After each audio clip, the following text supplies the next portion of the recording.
All right, and welcome back to the Paisan Sports podcast, now presented by Recliner Media. Dante DePlacido, joined as always by Zach Deal of What's the Deal Sports. So I've got to ask, what's the deal with the Kevin Patullo offense? All right, I mean, listen, I'm not here to complain. Like I said last week, it's just something to talk about, right? The team's 8-2, defense looks phenomenal, but what's going on with this offense? It's the same pass plays all the time. They don't throw the ball half the time. They give up on any third and long. And right now they're scoring like 13 points per game. What's going on? Honestly, I'm trying to ask you what's the deal with you had this condescending now presented by Recliner Media as if it was like a bad thing or it was like out of Huh? spite. No.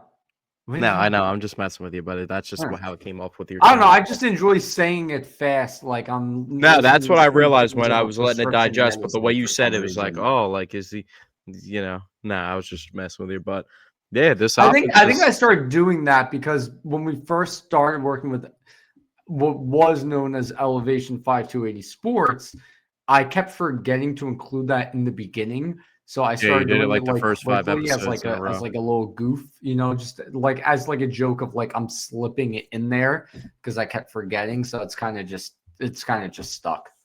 Honestly, you dried out the "What's the deal" segment without doing the impression. You brought it back I for do it when we had Matt sometimes. on. I do it sometimes. It depends on my mood. It depends on what's the deal is. But anyway, let's talk about this Patullo offense.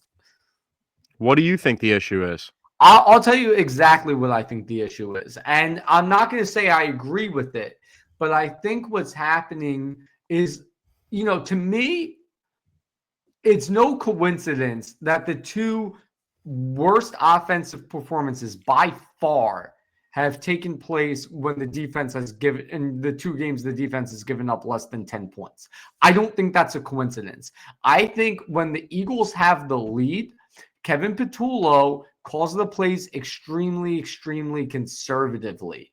So I think basically the offense puts out the same amount of performance as the opposing offense, right? I mean, you look at the games against the Vikings. You look at the game against the Vikings, right? Defense didn't do the best, but the offense poured it on and won the game. And then you look at the game against the Rams; they were getting destroyed at halftime, so the offense came out firing in the second half and won. I think that's Kevin Patullo. He's just unless the Eagles are down, he's going to call it extremely conservatively.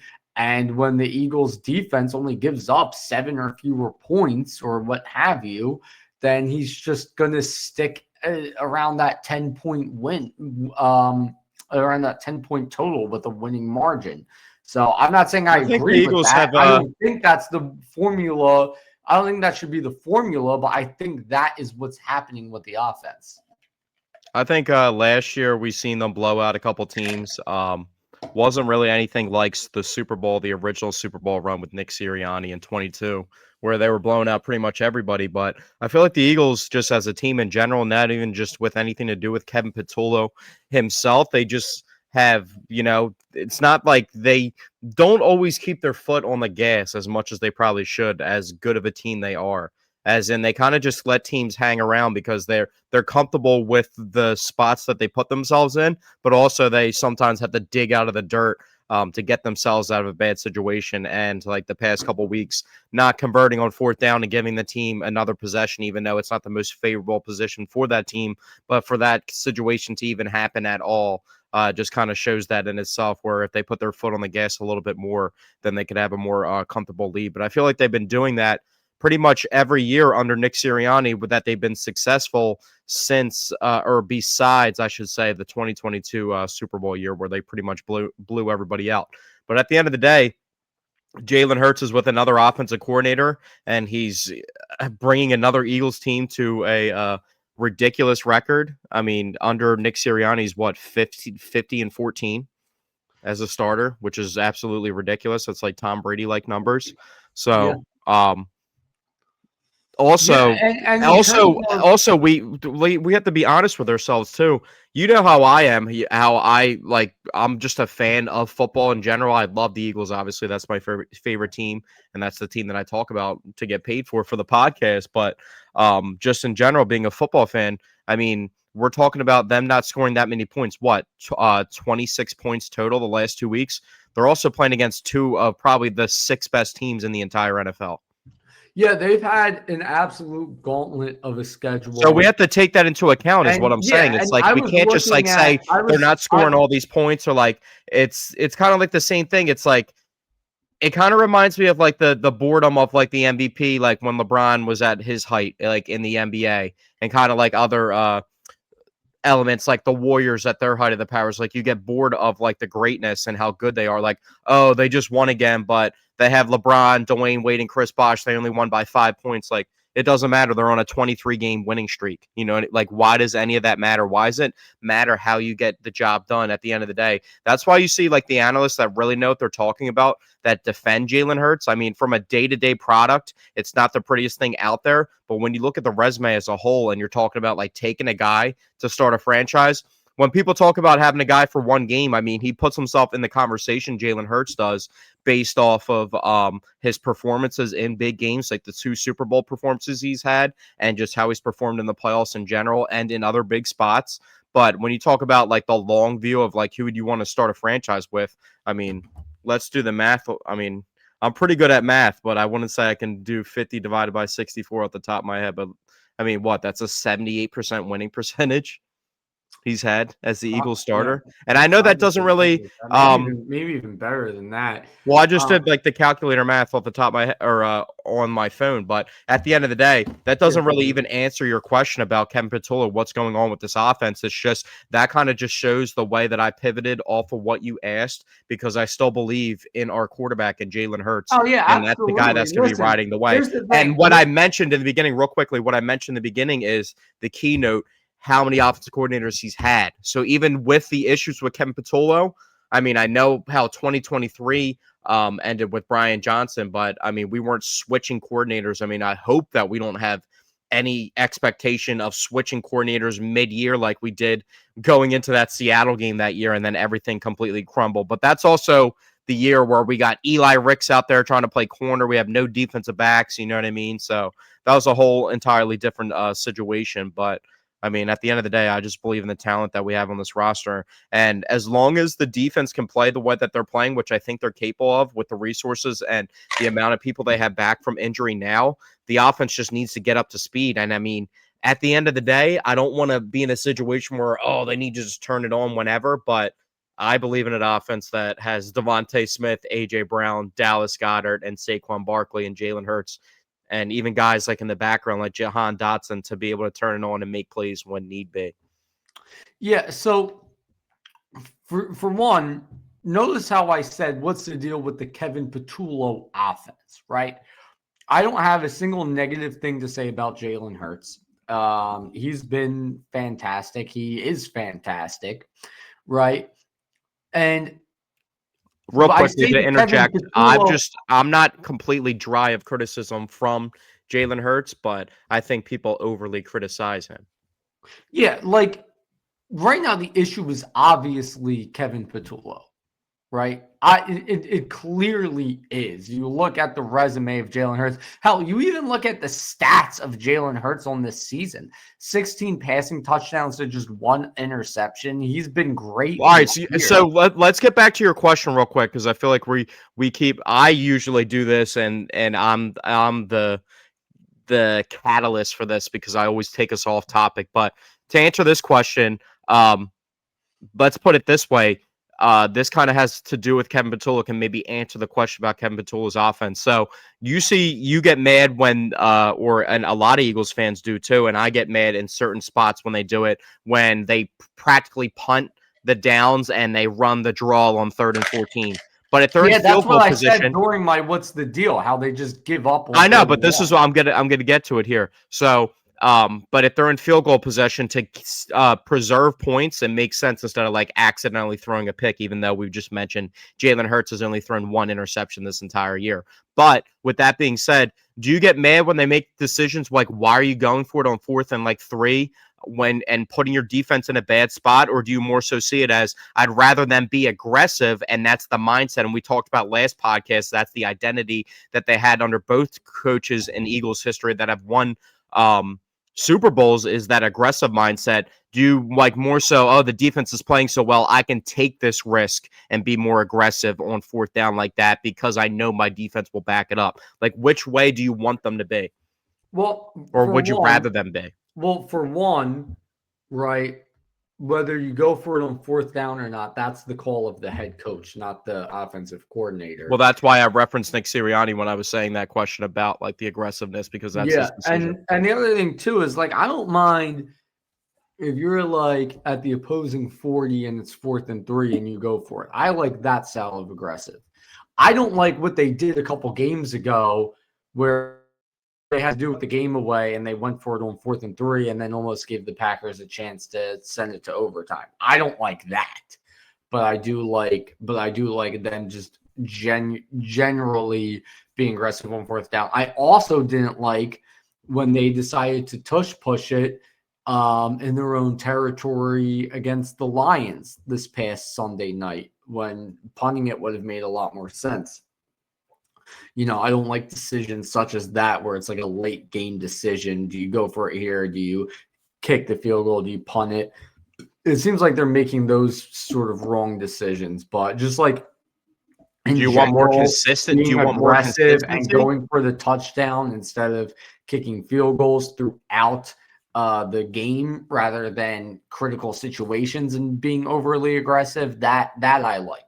I just don't like the overly aggressive and critical. Are you just not okay with how aggressive they are and how consistently aggressive they are? Because they pretty much do it all the time. Like, this past 2 weeks, it's been worse than ever. We haven't seen anything like this before in the past 2 weeks. This has been unprecedented behavior.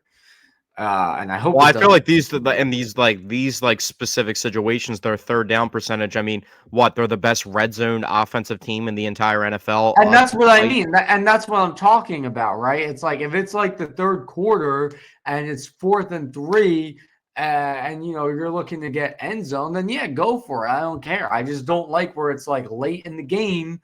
You know, you could punt and that would basically end it, or you kick a field goal and that would basically end it, and instead you decide to go for it, right? I don't like that. I like being aggressive throughout the game, however.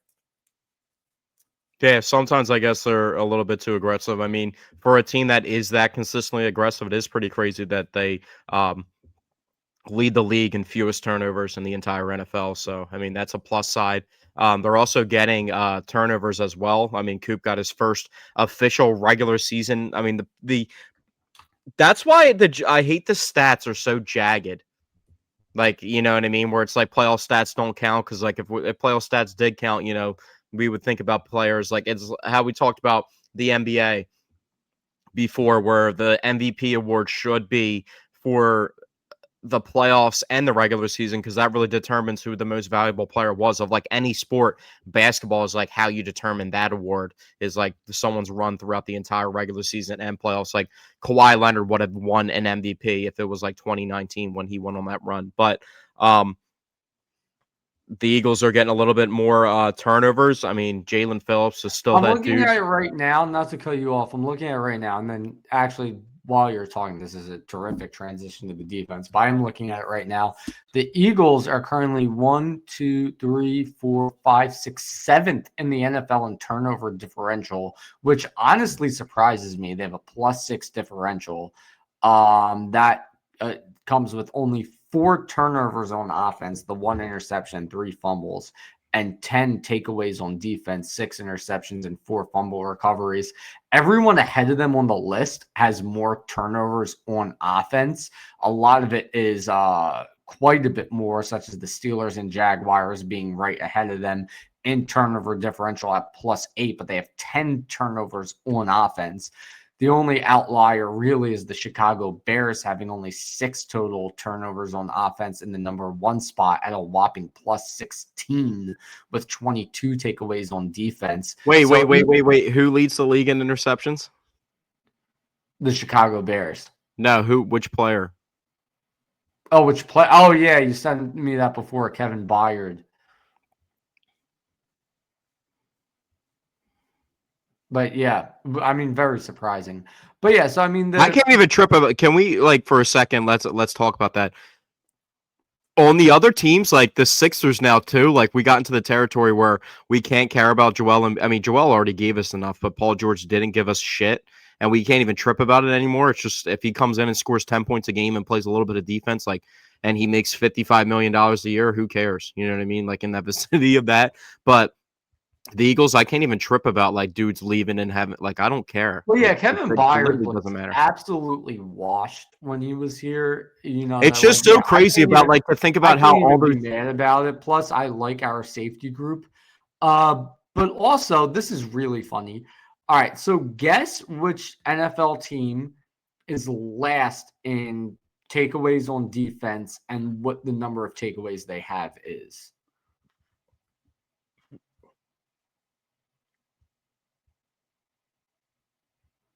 Isn't it it's the Packers, isn't it?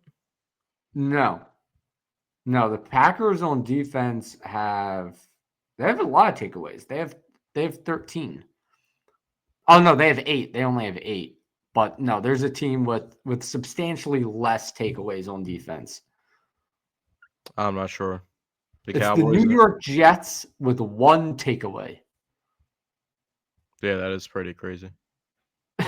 They just have 1 fumble recovery. They're so bad. I can't believe they've turned the ball over 12 times for the Bengals. 11 differential. While we're bringing up random stats around the league, the Bengals are giving up the most points per game in the last 50 years of football. Really? I mean, that does not surprise me. The Bengals and the Cowboys have by far the worst defenses in the NFL. I don't care how good the also, yeah. We got to give it a second because we haven't done this in a while about random NFL stuff. Let's give like a couple minutes to this. Well, I do have a random NFL topic I want to talk about while we're doing this, but go ahead. Okay. All right, cool. Well, one top random NFL topic just came off to the top of my head while we're on this specific random subject. What's his name? Myles Garrett has 15 sacks already and is on pace to break the record. And you know what that reminded me of? What's up? Where did you know how crazy 2021 NFL season was? In what regard? Off the top of your head, do you remember the 2 teams that were in the Super Bowl? In 2021, yeah, that would have been the is that the Rams and Bengals season? Yeah, that's Jamar's rookie year, but yeah. Have you ever looked at the players? I was looking at it the other day because I was looking at like the sack record and all that stuff. Did you ever like see what was going on in the NFL that year? Like you ever look at the stat, like take a step back? I'm trying to find the player stats real quick. So Tom was still playing. You had all the fire quarterbacks still playing. You had what? 1, 2, 3, 4, 5, 6, 7, 8. 8 quarterbacks. If you want to throw Kirk Cousins in there, 9 quarterbacks throw for 33 plus passing touchdowns. That's 9 different quarterbacks, which is a lot. Yeah, that is a lot. Tom Brady threw for 5,300 yards. Damn. Justin Herbert threw for 5,000. That was also the year that what's his name? Cooper Kupp was 145 receptions, 1,947 yards, 16 touchdowns. Justin Jefferson had 1,600 yards. And then that was also the same year TJ Watt broke the sack record. TJ Watt. Oh, yeah. Yeah, no, that is... that all happened in one season. Yeah, and there weren't many fans in the stands for that season either, which is kind of funny. Some teams were allowed 25% capacity. A lot of teams weren't allowed any fans. So it was a crazy season with a very boring atmosphere. I can never, I don't know about you, but I can never watch sports highlights from like the COVID era where there's just no fans, like NBA bubble highlights or NBA highlights from the following season where there were no fans, or MLB highlights from 2020 where it was just cardboard cutouts. Like I can never watch those highlights. It ruins it for me. Yeah, I feel you. There was like 17 people with 10 sacks. I feel you because I watch a lot of UFC and it's like the early prelim Apex fights that the UFC like institute itself, and it's like there's literally like nobody there. You know what I mean? Yeah, it's like, tough to watch. You can like hear everything, and but crazy obscure 2021 stat, second in the league in sacks, former Eagles legend. This is wait. Let me guess. Okay, did this guy play on the Eagles before or after this season? You cut me off. I was going to mention that exact fact that this was before he played for the Eagles. Before he played for the Eagles, I'm going to say Robert Quinn. Correct. 18 and a half sacks. Don't ever fucking test me. I know my shit. Yeah, no, that was the year he was really good. And then when we added him, we thought maybe he could do that again. Bro, that was when maybe he can do that again. That was literally the next year too, and he just had nothing. Yeah, it was the next year, but we got him at the deadline where he wasn't performing so far that year. So it was like maybe he can return to that, but he just didn't. So, but the one thing I wanted to talk about, although my random NFL topic, it's not random because it pertains to the Eagles, but it's not about the Eagles directly.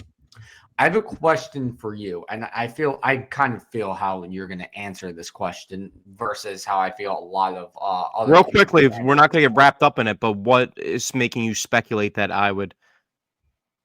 Because you don't like to shit on people or teams. You don't. It depends on who it is. Well, my question is, right, because currently the Chiefs are what, 5-5, I think it is. Yeah. So my question is, if the Chiefs miss the playoffs this year, can we start the conversation of the Philadelphia Eagles ended the Chiefs dynasty? It depends on what your qualifications are of a dynasty is.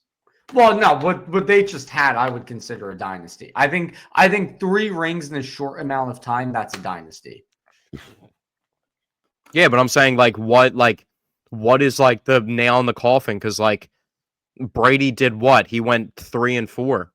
Well, that's what I mean is like, let's say they missed the playoffs this year, but then 2 years from now they win another ring, right? Then looking back on it, we didn't end the Chiefs dynasty. But what I'm saying is if they miss the playoffs this year, which would be the first time since I think before Andy Reid joined the Kansas City Chiefs and Alex Smith was their quarterback, then it's like, as of right now, it appears the Eagles have ended the Chiefs dynasty, right? Like when the game ended, there were people saying that, but it's like, come on, they're going to be right back in the mix next season. But with them missing the playoffs, this could signify the beginning to the end of the Chiefs dynasty. It could not, but I'm wondering. All right, well, this is what you're sparking my thought process is like.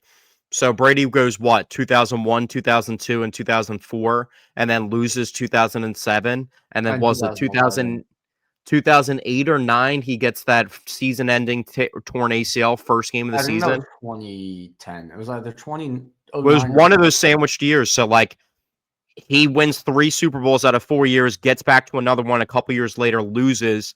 They're kind of still in their dynasty window with a lot of the same players. And then what? His torn ACL, does that end the Patriots dynasty for that period of time? No. Well, no, because then they eventually won another 3. Well, he lost another Super Bowl after that, 2011, and then he wins all those Super Bowls again. Yeah, so I would say because it was the same quarterback and head coach, I would say that was all part of the same dynasty, definitely. Can you take out it? I got a couple of dynasty questions for you. I'm asking for your qualifications, and if I disagree, that's when I'll interject. So, can you take out a dynasty in a conference, interconference, or does it have to be in the league's championship game, as in like AFC, NFC, West versus East, like What do that. you Like, mean? can I'm a an little NFC confused by team your take out? question. Can an NFC team take out another NFC team's dynasty, or does it have to be in like a Super Bowl situation? What made me think of that is because Brady was also going against like Peyton in that prime, and Peyton got him a couple times in the playoffs, and like it's Peyton Manning though. That's how it goes back to the thing of like the Eagles only scoring 26 points, but it's versus the Packers and the Lions, two of the Yeah, best I teams would in the say no. NFL. Like, I would say a dynasty killing needs to take place in the big game. I would say that. Yeah. But I'm not firm on that, but I would say so. I'm trying to think of an example that we could use. Well, I will tell you one thing. I think I talked about this after we won the Super Bowl. The Eagles have really had a habit of taking down dynasties in the big game, right?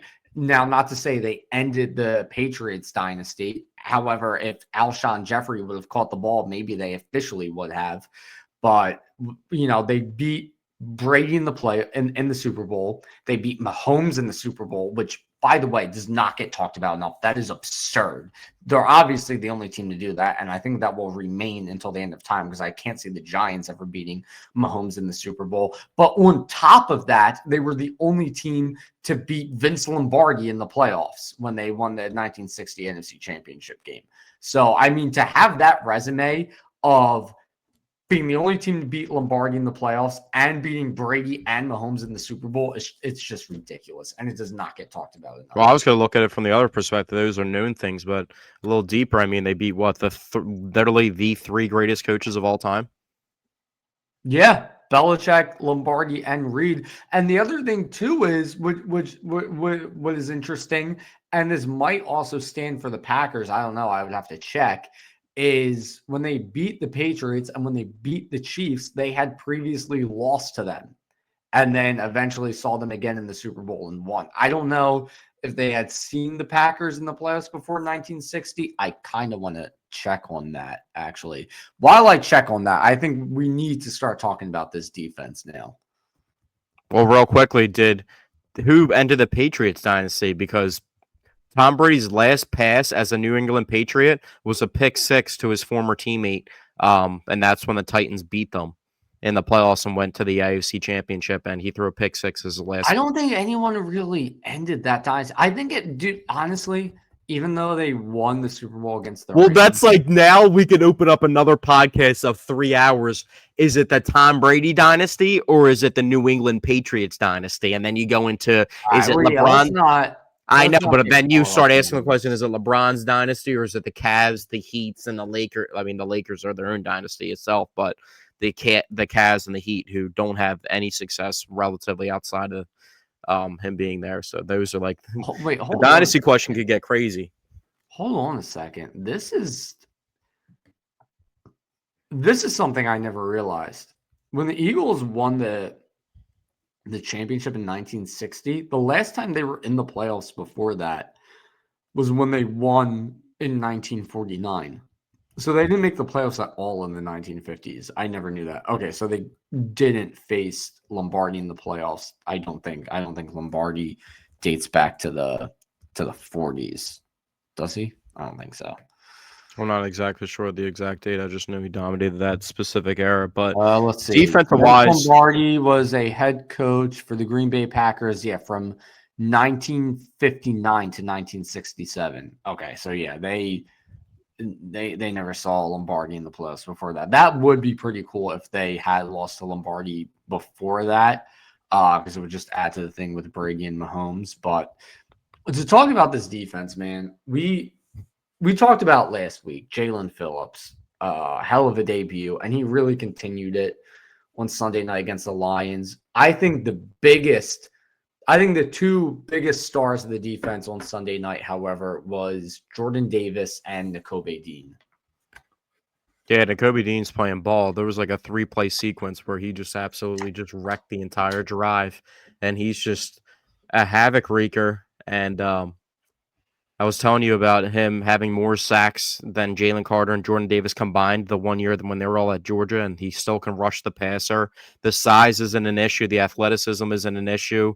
Um, I mean, I'm not going to say the injury concerns, which was the original thing about him, why he dropped in the draft, and a little bit of the size as well, aren't a concern because he just does get banged up. But I mean, he had a pretty serious knee injury, but he's a hell of a player. And Jalen Carter is looking like he's improving each week and getting back to his form. And then Jordan Davis, I think, is the first player in the history of the NFL to win Special Teams Player of the Week and Defensive Player in the Week in one season. Yeah, I saw that, and that's like one of those stats where it's not let me phrase it like this. It's not one of those stats where you see that and you're like, oh wow, I'm surprised that's never happened before. No, I'm not shocked at all. I mean, that's crazy. Special teams and defense. I actually am surprised because I feel like as a defensive back, you can get a couple picks, a pick six, and like a punt return touchdown. You'd easily. I would say maybe Brian Dawkins for the quadrifecta game. He probably could have won special teams and defensive player of the week the same week. Well, do you remember when Patrick Peterson first came in the league? Oh yeah, he was a demon on punt return. He was great, yeah, and he made this Pro Bowl like the first 8 years of his career. And remember, we were supposed to trade for him in the height of his prime. Like that was around that time. It's so funny because isn't 2018 Eagles and 2023 Eagles like that's like the mirror image seasons, and it was like the Super Bowl next year. And I just hope that this season doesn't play out that way. But I think our defense has gotten to the point where we're making fun of. I mean, you know how I've always defended Patrick Mahomes, but a lot of the national people kind of try to downplay Patrick Mahomes' powers, and you know how I still think he's the best player in the league times a lot. But how everybody said the Chiefs pivoted to a defensive team, it kind of seems like even with the talent and the players that the Eagles possess on offense, that they are actually transitioning to being led by these young defensive stars. Yeah, absolutely. And it's, I mean, outside of BG, it's a young defense. It really is. And I was looking at it, the free agents they have coming up this offseason. I think it's Jalen Phillips, Reed Blankenship, and maybe you know it's so crazy. I feel like Nakobe Dean is like the Eagles, it is. Nakobe Dean's the third. So here's Nakobe Dean's like the Eagles like Ranger Suarez, because at the end of the day he's really good and important to them, but that position that he plays for his specific team is already loaded and he is expendable in that sense. Yeah, so it's kind of scary what could happen. It is unfortunate that he's expendable. That's why, as much as I really want to keep Nakobe Dean, I would say out of those three, if you're going to keep two of them, keep Reed Blankenship and Jalen Phillips. But I will say part of the reason I want to keep Reed Blankenship is because we can't split up the exciting whites. We just can't. They have a podcast together. We can't ruin that for them. And we do have Jahad Campbell. So Reed Blankenship's not going to command that much money compared to like you got to pay Jordan Davis soon too. Yeah. So, and Jordan Davis is playing himself into like 25 to 30 mil. Like he's playing himself close to the contract that we thought Jalen Carter was going to get, and we don't even know what I mean, that was something that I thought about briefly a couple weekends ago when I was watching the Eagles when he was like really in the height of his slumps. Like I was really starting to wonder if Jalen Carter's going to earn himself a second contract with the Eagles. Yeah, definitely. Absolutely. You can't literally pay every single person though, and I feel like Howie's got to find a way. And listen, I know they can't pay every single person, right? Which is why I think out of the three guys on defense this year, at least one of them walks. And that's how it's going to be every year. But the most important guys, I think they're going to stay. Well, if you have like this, if you have all these pass rushers and all these defensive linemen that make the most amount of money in the league on the defensive side of the ball, and you got like two premier defensive backs that are going to cross bread, I mean, at the end of the day, with all these people on the team, I honestly think if it came down to it, I think Coop and Q is the first two people they would pay out of every single person on the defense. Well, that was also what I wanted to talk about in regards to this past game on Sunday night. Now, it feels like I'm beating a dead horse because he just does this every week. But Quinyon Mitchell, I think this might have been the best performance of his career to this point. He didn't allow a single catch facing Amon-Ra St. Brown the entire game. So, I mean, what a performance it was from Quinyon Mitchell. He's definitely a top 3 corner in the NFL right now. Okay, he's balling.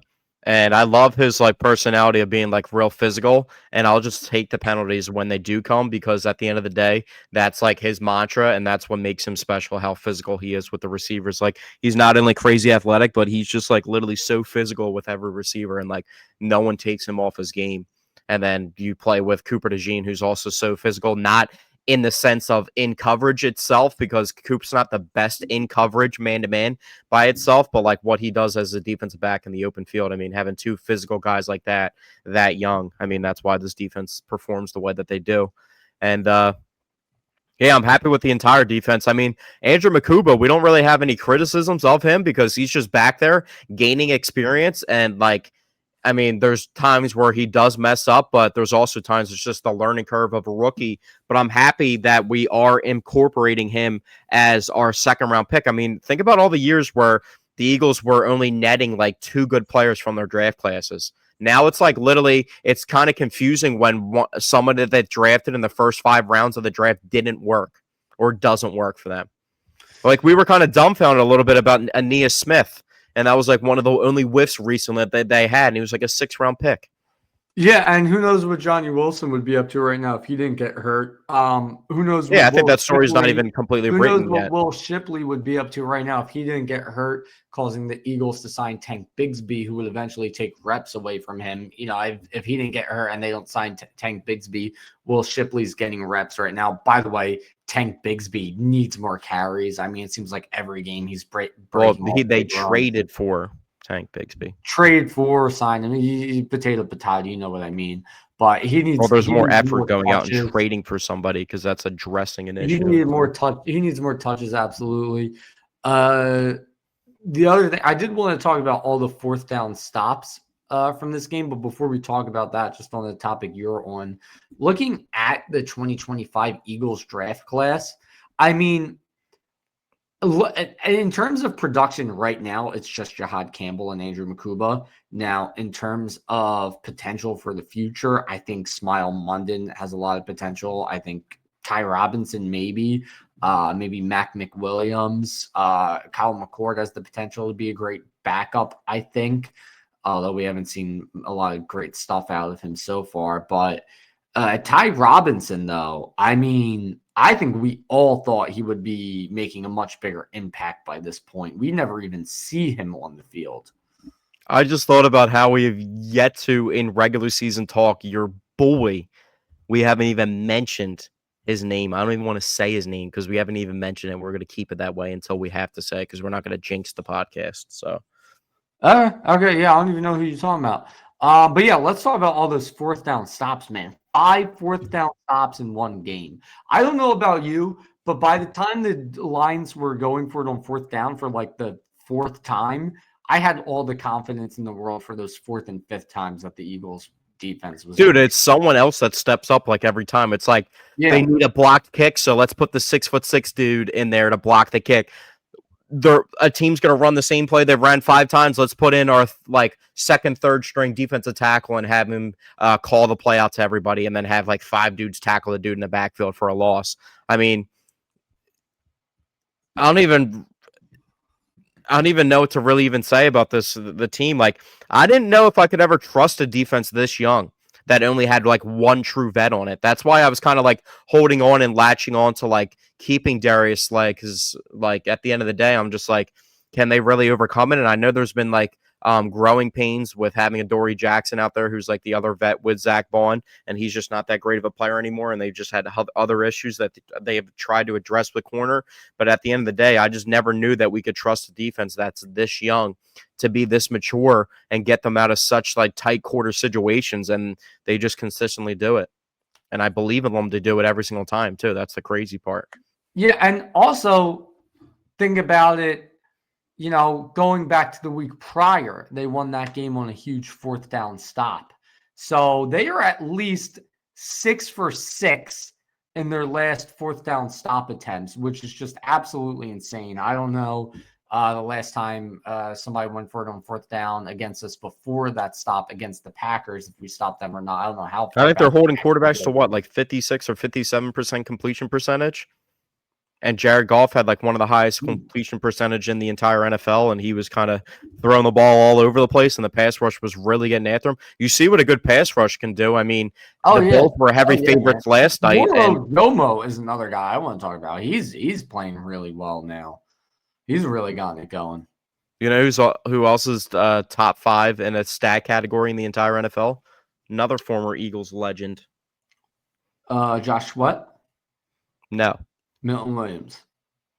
No. That'd be crazy if 2 defensive linemen were in the top 5 tackles in the NFL. Are you talking about top 5 tackles in the NFL? You just said that. Top 5 tackles in the NFL. Eagles legend on the roster last year. On the roster last year, it's not Gardner Johnson because he's missed most of the year, just bouncing. Gardner Johnson had 2 sacks a week ago. 2 weeks ago. Had 2 sacks. No, he had a big game, but he didn't play most of the season. On the team last year, you're thinking so hard. You're thinking so hard about him. You're thinking so hard about him. What is it, Slay? No, you're gonna get so mad. You just said it and you didn't do it. You're gonna get mad at yourself. Wait, I already said his name. You already pretty much you were getting to it, and then you kind of drifted off. Well, I said we didn't let any linebackers go, and we didn't let any safeties go, unless you're to tell me, what's his name? Kavon Wallace is top 5 in the league. No, did we let any linebackers go? Oh, Oren Burks. Did we let any linebackers go? Is it Oren Burks? Did we let any linebackers go not named Oren Burks? Not named Oren Burks. Who the fuck else left from the linebacker room? Oh, what college did he play at? Oh, dude. Dude, he was this is just going to give it away. And I can't believe it, man. You're just overthinking it so hard. He played with Joe Burrow in college. Played with Joe Burrow. Jamar Chase, Justin Jefferson. At LSU. Was a top 5 pick in the NFL draft. Top 5 pick, and then and then he found his way to us. Oh, is it Devin White? Yeah, he's top 5 in tackle. Really? Yes. I did not. God. Okay, well, that makes me more upset than the Kevin Byard thing, although we do have great linebackers. But do we just need to band them back together and just put them out there? But it's in 2 spots that don't matter to us, though. So, like, if Sly had the most picks in the league, that's when it would matter because our cornerback 2 sucks. You know what I mean? And everybody was saying, like, Adoree Jackson had a great game. Like, he didn't get exposed, but he did get exposed on the 1 touchdown the Lions did have. The Jamison Williams got completely exposed. But, I mean, I guess that's a story for another day. But I'm still not comfortable and happy with them. But I'm happy with the overall defense and that they're able to mask things like that. Hopefully, Michael Carter can get out there and show what he can do. I mean, the Jairo Alexander is obviously a pipe dream. That's never happening. But I do feel good about the defense. And like I said, I feel like they have a guy for every. Devin White's PFF grade is only 45. Yeah, but PFF also is not the Bible. I hate when people act like PFF is the Bible, too. It's not the Bible. Well, no, I'm not. But here's the thing, too, is I think for linebackers, total tackles can be a misleading stat because if you're on a team with a bad defense or a bad offense, then you're just out on the field a ton. So you're seeing a lot more reps on defense and you're getting a lot more tackles. So that's why I feel like total tackles can just be a misleading stat for linebacker. So if it's a guy that I don't watch play, I'm going to take account his tackles. I'm going to take account his PFF grade. I'm going to try and piece together. Well, Tyrese Maxey plays 41 minutes a night pretty much, and he's 3rd in the league in points. So does that make him? That's entirely different. That's very, very different. That's a whole different thing. Not really, because there's a lot of guys. I'll tell you what, though, that is a good transition. So before we do talk about the Philadelphia 76ers, it's time for my Meatball of the week. You look like you were about to do like a sound effect or something. How'd How'd you? Because you were doing sound effects before we went live, so I thought maybe you had something up your sleeve. I was trying to, and then you just like ruined it. So I just like. Wait, do we still have that audio I put together for the Meatball of the Week like years ago? Yeah, I Is might that be what you were able trying to. to play? No, but let me Oh, see. I might be able to pull some strings we, real quickly. we gotta find that again. That's a great audio. It might still be in my Google Drive. Anyway, while Zach is trying to figure that out, it's time for my Meatball of the Week. And this is one of the few occasions where my Meatball of the Week is not sports related. Now, that could either be because it was one gigantic ball. It could Hold be on, because pause. Let's see if we can load it up. Let's see. I think I might have got us back to square one here.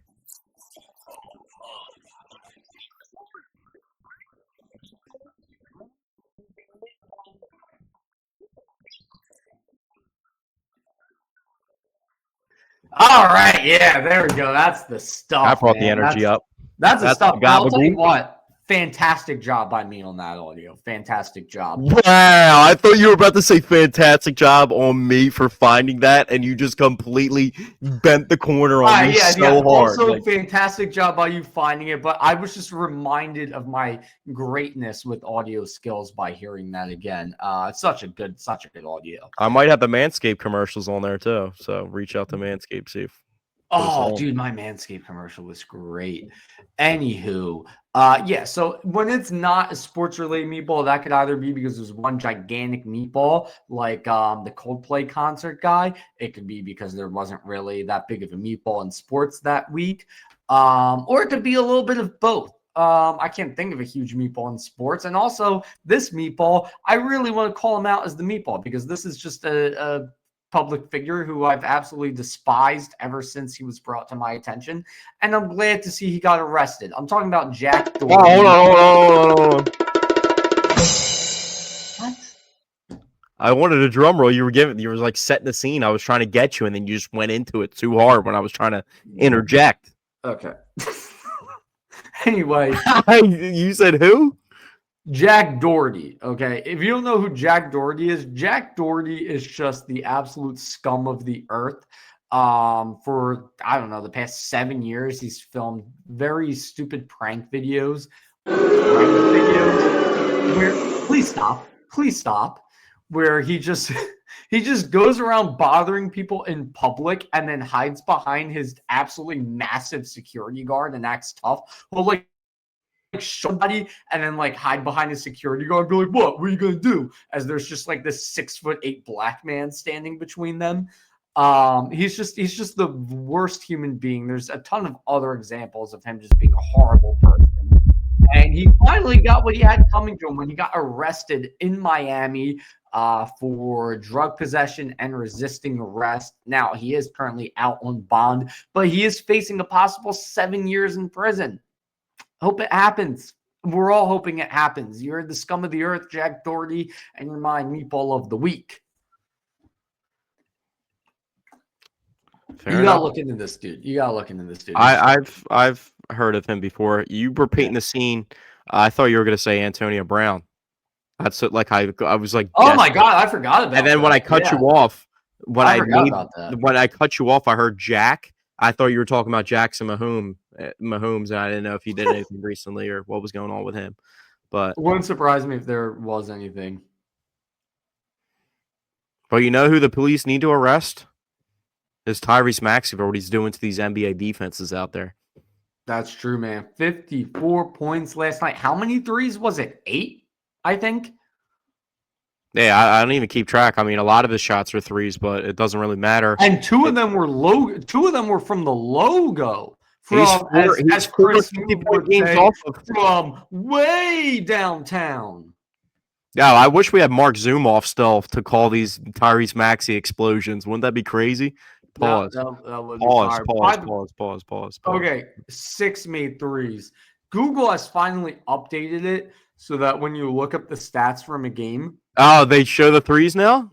They show they've added field goals made, 3-pointers made, and plus minus. No, I think that might be the desktop version shows you that. If you do it on your phone, it might still be the same No, crooked way. no, because I was looking at the stats on my phone after the game ended last night. So yeah, Tyrese Maxey played Why do 47. you look at the stats there? ESPN just changed their stat format too of the players' stats, and it kind of messes me up. But that's my reference point every time. Or basketball reference. I use the pro sports reference like basketball, football, Well, baseball. yeah, I All look at different that stats. to look at season stats, but they don't update the website the day of a game. You gotta look at the next Well, day. that's like every stat. It's like hard. It's hard to get even the snap counts of that stuff. But Well, I go to Twitter to look at NFL snap counts. But yeah, Tyrese Maxey absolutely went off last night, got the win in overtime. Another thing about Maxey this season that I think is being overlooked is his assist numbers are way up as well. He's really dishing it out from the point guard position. yeah, I think he was also the only person to have that many assists in a 50-point game in Sixers history.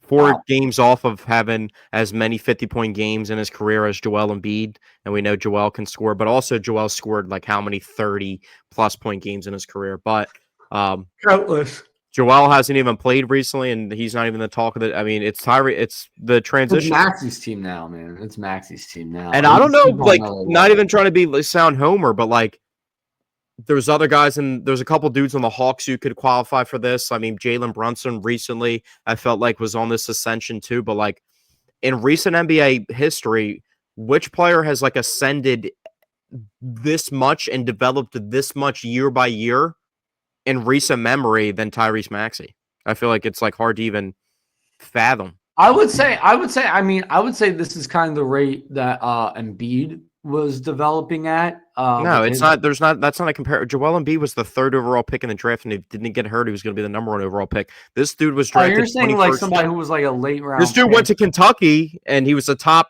basketball recruit, but like he was the 20. There's 20 different opportunities for him to get drafted where he wasn't. It's not like the third overall pick, and it's not like Anthony Edwards, who like, yeah, he's pretty good at basketball. Oh shit, Anthony Edwards is like one of the 8 best players in basketball. You know what I mean? Like this dude was like the 20th. Like it's like Jalen Brunson. Like Jalen Brunson was a solid player of Villanova and a really good program, and then like wow, Jalen Brunson is one of the 15 best players in basketball now. Suddenly, you know what I mean? Like I feel like Tyrese Maxey has been on that ascension level. Yeah, yeah. No, I mean, if you're talking about somebody who was a late round pick, somebody who wasn't expected to come in and start balling right away, yeah, I would say Well, I feel like Tyrese. it was opportunity too because I was looking back at his stats to like track him, and like he's been dropping 25 plus for the past like 2 years before this season. But like his rookie year was only playing like 15 minutes, and it was like 8 points. And then I was looking at some of the dudes that were getting minutes over him, and it was such a waste of time. That's like when we had like George Hill getting minutes over him, I would say Matisse Thybulle getting minutes over him. Like if I can think of a homegrown Philadelphia athlete in recent memory who didn't start off as an absolute demon, but developed into one over a few seasons. Off the top of my head, I'm going to say Christopher Sanchez. And I can't really think of anyone else, if I'm being honest. I'm going to say Christopher Sanchez. I mean, I guess Jordan Mailata. Definitely Jordan Mailata. That's another one. I'm going to say Christopher Sanchez and Jordan Mailata as 2 other examples in Philly sports recent years. I mean, Jalen Hurts, I guess, could be in that category too. Well, yeah, but I mean, he was a second round pick, you know. So I mean, I guess I'm not too sure on your criteria here, but yeah, I mean, going back to Actually, Tyrese, was one of the top pick. He was one of the 21st picked player in the draft. I mean, there was just 20 opportunities for him to get drafted before then. It wasn't. So, and arguably, he's one of the best players, if not the best player from the draft class now. So, but yeah, I mean, it's just special. You have that, then you get a steal on Quentin Grimes. You sign Paul George, but it looks like it's a bad contract because you have no pivots, but now you have all this excess of talent where it doesn't really matter. And his like stylistic style of a player is actually a good prototype for them to have on the team, just not making that much money. Joel's not your number one priority anymore when he has been for how many years, which led to so much misery because he gets your hopes up because he's so talented as a player, but he can never stay healthy. He's just on the back burner. You still got Jared McCain coming back from injury, getting healthier and not wearing the knee brace. And I felt like Jared McCain was like real clunky out there with that big knee brace. And once he took it off, he started to get a little bit more comfortable. And obviously with Joel out now and Kelly Oubre out, then he has to come in and pick up some of the slack, which he has, and he's been getting progressing better. Like I said, you got the steal on Quentin Grimes. You have the 3rd overall pick in VJ Edgecombe. Adeem Bone is a beast. Your backup center's playing like a top. Drummond is having. I mean, that's your backup center is playing like a top 10 center in the entire NBA. Like you have all these good things going for you out of nowhere, and it's like is having a really, really good year, and it's not being talked about enough. What years can we relate this to where? Crazy? What years can we relate this to in like other Philadelphia sports teams years where like the pivot from like the darkness of last year to like the light at the end of the tunnel from like the next season quickly changed this quickly? Was it like 2016 Eagles to 2017? Like, well, I wouldn't say so because the 2017 Eagles dominated. This team looks promising, but they're not winning a ton of games. So it is tough to think about it from that sense. What team went from really big? You know what? I think I would say the 10-win Sixers team leaping into the Joel Embiid rookie year Sixers that, although had a below 500 record and missed the playoffs, started to look rather promising. I would say I would compare him to that, honestly. Yeah, when you have like you have the talent like bundled up on the back end, but yeah, I mean, I'm really happy where the Sixers are at. Like, there's not like you saw a terrific rookie year from Joel Embiid, who a lot of people at that time didn't know how good he was going to be just because he missed the first 2 years with injury. So we really had no idea. And then we saw what he could do on the court, and we knew we had Ben Simmons coming in the next season. So there was a lot. I was going to say that was probably like the other time I would reference too, but. Also, like in years past, I feel like you couldn't have conversations about the Sixers where it's like we're not tripping about like Gershon Yabusele not being on the team anymore. Like we're not tripping off of like players that left the team and their success elsewhere because like it's irrelevant to us now. You know what I mean? With where they're at this time with like the team. So I'm just happy in that sense. And also, I feel like you couldn't have conversations for the past couple of years about with like not wanting to get rid of this said player. And it's like, I don't have any of those. Yeah, no, I really like the direction this team is headed in. And I think we saw in terms of how this season is going to play out, I think we saw some very positive signs with how well Paul George looked last night. He looked like he's really starting to return to form last night. And if Paul George can perform anywhere close to how he did in his prime throughout the rest of the season, and Embiid can get back on the court and be at least a little bit healthy, then I think this is a decent playoff team. I think if VJ and Paul George specifically can perform close to each other's level and like uptick either or, like when one has a down game, the other one upticks and vice versa. And obviously VJ would have to carry more load. Pause. But yeah, you got to stop with all the loads and the busting and what was who was the person you were saying that crazy? It was literally VJ Edgecombe himself. Yeah. Because you know, when he gets on the court, I start edging. You know. Yeah, you're outrageous, but I think if like VJ would have to handle more because he's the younger player. You think he's gonna have to handle a big load? Yeah, exactly. See, I can't even get it out, but if he can just mentor VJ Edgecombe and they just have everything else that they have going on right now, I think they have a formula to at least be a playoff team. And then if you get Joel back to like 80% Joel and he's playing defense, not even like we don't need 30 from Joel anymore. We need 20 from Joel. We need like 12 from Paul George. We need like 12 from VJ. We need Tyrese scoring 25, and we need. I'm almost up to the point where maybe not in the sense of Joel, but when Joel's not in there, would you agree that Quentin Grimes should probably be the second leading scorer every single night behind Tyrese Maxey? when BJ's not No, like I going wouldn't say off, when that. I BJ's wouldn't not say going that. off. I would say because we have such like a mixed bag of guys that can score. I don't think it should be any one guy. You know, you have Quentin Grimes, you have Joel Embiid, you have Paul George, you have Yeah, but he VJ arguably Edwards. has the most off besides Joel and Tyrese, he has the most offensive game out of every single one of those players. Yeah, I mean, yeah, I would say so. But you also have Kelly Oubre and you have VJ Edgecombe if he gets back over that rookie wall. There's just so many different guys that could end up being the second leading scorer on a given day that I don't think it needs to be one specific guy. But I would say as of right now, besides Joel Embiid, Quentin Grimes is the next best scorer on the roster outside of They have Tyrese good Maxey. defense too, and so does Kelly. So they have And he can create his own shot. I mean, you saw all of our three. we went from having like Matisse Thybulle as like the only good perimeter defender besides Ben Simmons, but he was also like playing 1 through 5, so it was kind of hard like to pinpoint him, even though he was mainly on ball defender but could cover 1 through 5. But like now we got like a bunch of 2s and 3s that can actually guard the perimeter and are actually athletic too, which is like something the Sixers haven't had in forever. So I'm really happy. And if we look at like the standings in the competition, I know it's early in the season, but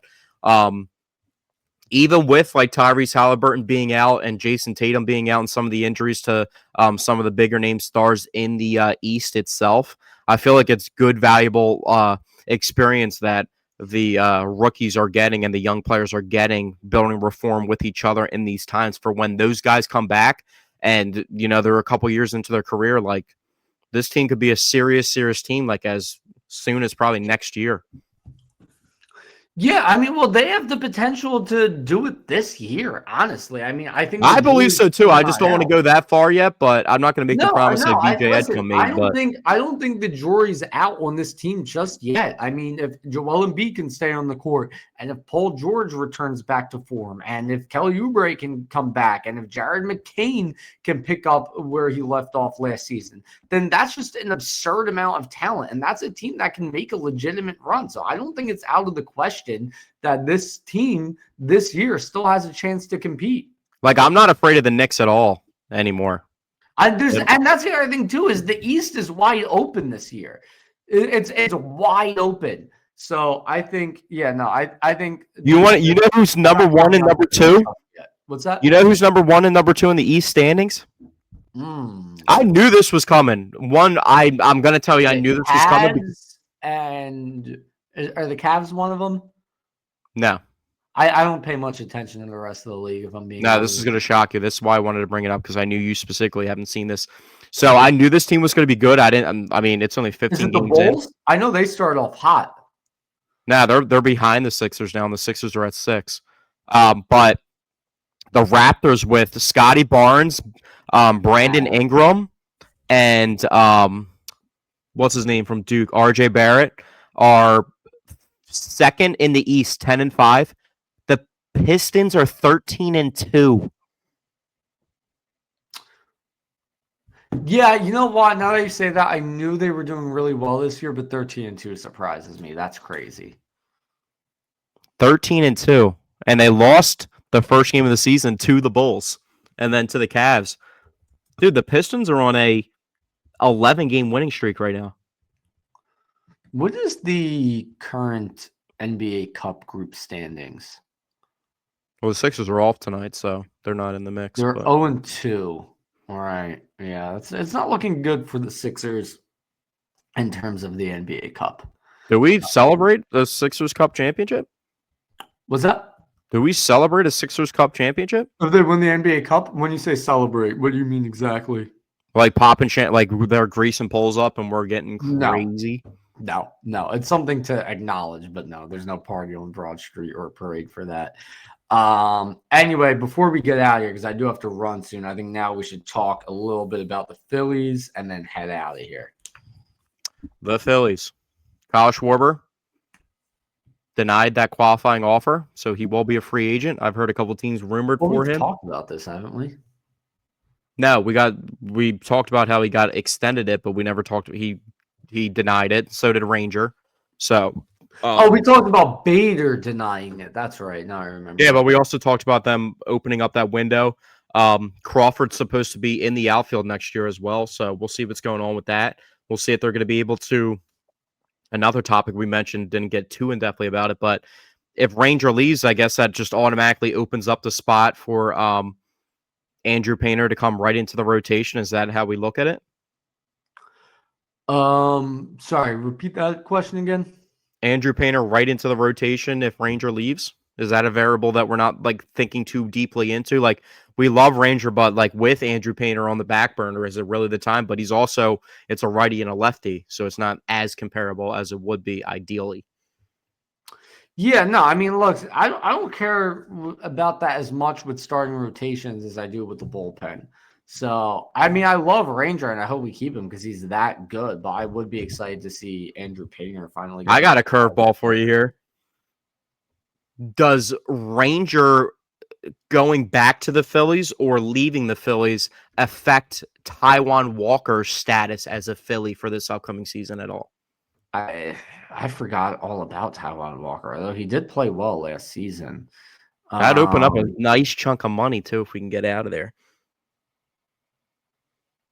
He was a lot more willing to do things and take on roles this year than he was in previous years, but they obviously didn't want to open up that can of worms in the playoffs, and obviously with other guys like Montgomery, too.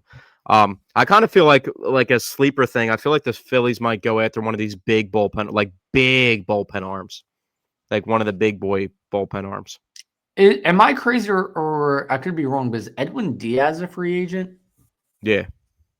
That would be nuts, dude. Edwin Diaz and Duran in the same bullpen. That would be wild. Who's the other dude? There's the other gigantic reliever that's out there too. Did you see the trade in the MLB? No. The 1-for-1 trade the other day? No. It was a solid trade. I feel like this is a dude I love his game. Taylor Ward got traded for Grayson Rodriguez, Baltimore. I always get Taylor Ward and Tyler Ward confused. Which one is Taylor?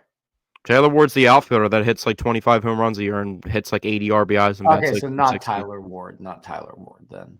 Yeah, he's the teammate. Well, I'm thinking Tyler Wade. That's what his name is. Yeah, I was gonna say Tyler Wade. Plays for the Athletics. Yeah. So what do you think they do in the offseason?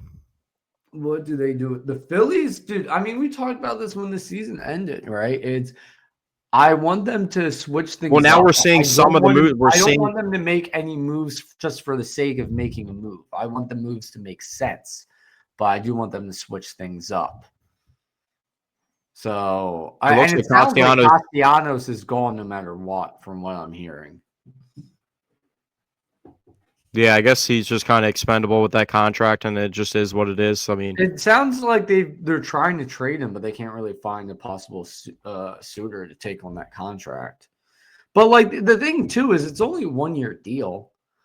I mean, dude, I feel like on the back end, if they really need to get rid of it, I feel like this isn't a move like the Yankees would do in the beginning of free agency. But if they're looking for a bat that can just like add some pop to the back end of their lineup, I feel like a team like that would swoop in. Like an established team. No random teams just taking on Nick Castellanos, but like a team that just needs an extra bat and has money to throw around like that. If you're like a young team that's looking ready to compete and you're a young team, so you're not spending a lot of money at the moment and you just want to bring you're just flat out ass and you're trying not to get like a generational player to leave your team, probably the Pittsburgh Pirates will be in on anybody that can hit over 250. That's not a terrible idea for the Pittsburgh Pirates, yeah. They're apparently in on Kyle Schwarber.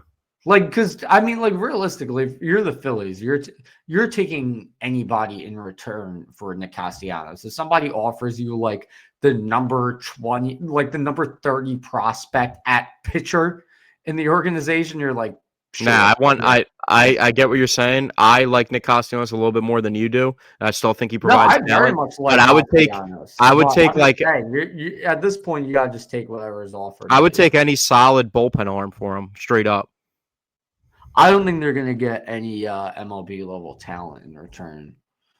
I would want more so. I think they need to flip that into something that they can use for now. But there is some pretty good free agents out there. They need to make a couple little subtle moves, but I mean, we talked about, in my opinion, figuring out what's going on with Alec Bohm and Bryson Stott is going to actually like see where they can make these other moves. But I want JT back on the team. I think I want JT back the most out of everybody. I want him back just because they don't really have anyone else to play at catcher. But I know you want him back more than I do because when I sent you the possibility of us acquiring Adley Rutschman, you said no, JT. I would easily. Dude, Adley Rutschman never plays. I would take him over JT. Dude, Adley Rutschman's literally Anthony Davis, bro, a baseball player. He's literally never plays. Like, when was it? Like, I think he's a phenomenal player. He was like the most hyped up prospect in baseball like 3 years ago. And he looked really promising a couple of years ago. In what, 2023 it was? So he's still young. Yeah, give me Adley Rutschman. I don't know. I felt like this. Let's see if he can stay healthy rather than give. Well, he missed like literally half the season this year. Maybe I was a little bit too harsh on him. But last year he wasn't the same player that he was. No, last year he was. But the year before that played 148 games. The year before that 154. No, give me Adley Rutschman. Well, dude, for some, we haven't like been in the territory of like the Phillies. We've talked about guys that can help them right now at the trade deadline and what we would give up, and like Luis Robert. But like Adley Rutschman is like better than Luis Robert by a lot, in my opinion. A lot. Byron Buxton's been a name that keeps coming up, but like for a guy like Adley Rutschman, who's like 27, like how old is he? He's 27 right now. A guy that young, that's that good. Like, are you willing? Like, what type of prospects would you give up for him? Like a guy like that. It's not like for a Kyle Tucker like type player. Not like we're not talking about like Eugenio Suarez at the deadline, who's a phenomenal player, but like, you know, he's 33, 34 years old, hits a bunch of home runs. We're talking about like one of the best players at his position. That's one of the younger players at his position in the league. Like, what would you give up? Like right now, if they were going to acquire Adley Rutschman, what would you offer? That's a tough question because honestly, I would have to look at our farm system. Would you trade Aiden Miller for Adley Rutschman? Maybe. Definitely not Justin Crawford, but maybe Aiden Miller. But anyway, that's unfortunately all the time I really have today because I do have to get going. I got work stuff I got to do. But yeah. All right. Well, I got one last question for you. Yeah. What's up? Do you smell? No, I'm just kidding. If you smell, I was going to mute me for a second. Adley Rutschman, would you trade Bryson Stott and Aiden Miller for Adley Rutschman? That's a trade that makes sense, and I feel like that's the type of trade it would have to be. No, because then I would give up one or the other. But then who the hell's going to play second base? Dude, I mean that's like maybe the most expendable position in the entire field besides like left field. I'm not doing it.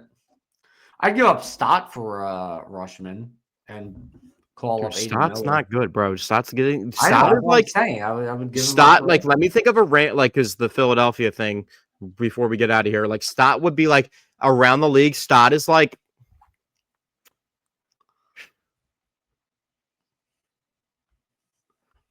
I can't even think of a Buddy Hield.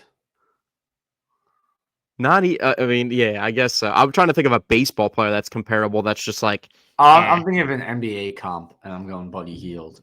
No, I would have to think of a defensive player. I would say. Who's a baseball player that's like? I would say Matisse Thybulle, actually. Prime Matisse Thybulle comparative to Bryson Stott. That's what I'm going with. Thybulle, lock it in. Or maybe Tayshaun Prince.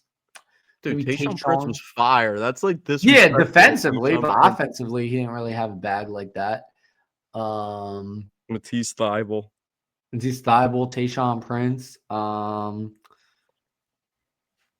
Yeah. All right. What if the Phillies say screw it? We're going with all the old heads and we're running it up. Like we're bringing Paul Goldschmidt in. We're bringing the two Cardinals in. We're bringing Nolan Arenado, Paul Goldschmidt, and who's another old? I would jump off a bridge. Like I said after the season ended, Traded for a Aroldis Chapman. Don't acquire any more aging talent. We need a young refresh. I would not like that at all. I would not be happy with that decision. All right. Well, you heard it from the man himself. Thank you guys for tuning in to episode 123 of the Paisan Sports podcast. Hopefully, when we hop back on, we'll be sweeping those Dallas Cowboys for second straight year in a row. When was the last time the Eagles have done that? No idea. No fucking Been quite some time. So, Eagles Cowboys week doesn't hit the same when the Cowboys are here's the thing real quick before we get out of here. Sunday's a big day, man. Sunday you got and it all flows into the next. You got the Sixers at 1:00. Then you got Eagles Cowboys at 4:25, and then at 7:45 you have a Philadelphia Union playoff game against New York City. So big day for Philly sports on Sunday. Name 3 players on the Union team. Well, you got my guy. What the heck? Well, you got Wagner. I hear a lot of. I've heard more us than people's names. You got so Wagner. Far. You got Wagner, man. He's actually man. good. I'm trying to think. Honestly, I'm trying to think of the Argentinian guy. No. Wagner, Jones, Brown, and Johnson. Those are the Jones, Brown, and Johnson. Wagner's really. I'm trying to think of. There's an Argentinian player on that team that I do really like, but I forget his name.